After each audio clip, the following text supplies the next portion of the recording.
ప్రార్థన గురించి ఇంకొక అవగాహన కూడా మనకు అవసరమై ఉన్నది. మోషే పర్వతము మీద దేవునితో సంభాషించినది మనము దేవుని కొరకు వేచియుండి గదిలోనికి వెళ్ళి తలుపు వేసి ప్రార్థించే ప్రార్థనను చూపుచున్నది.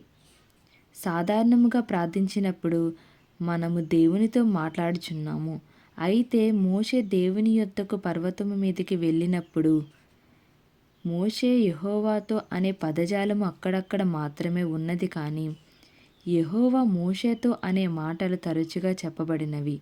దీని నుండి మోషే యెహోవాతో కొన్ని సంగతులను చెప్పిన తరువాత దేవుడు తనతో మాట్లాడినది అతడు వినుచూ ఉన్నట్లుగా తెలియచున్నది. మన దేవుడు మనతో మాట్లాడే దేవుడు కాబట్టి కనిపెట్టి ప్రార్థన చేసి ఆయన స్వరమును వినేడి అనుభవమును మనకు మిక్కిలి అవసరము. ఈ విధముగా కనిపెట్టి ప్రార్థన చేయనప్పుడు కొందరి వలె విస్తరించి మాట్లాడకుండా ప్రభువు మనతో చెప్పునది మనము వినుచుండవలెను. ఇలాగ మనము అలవాటు చేసుకొనినట్లయితే మన జీవితంలో కలుగు పలు సమస్యలో ఆయన ఆలోచనలు మనలను కాపాడును.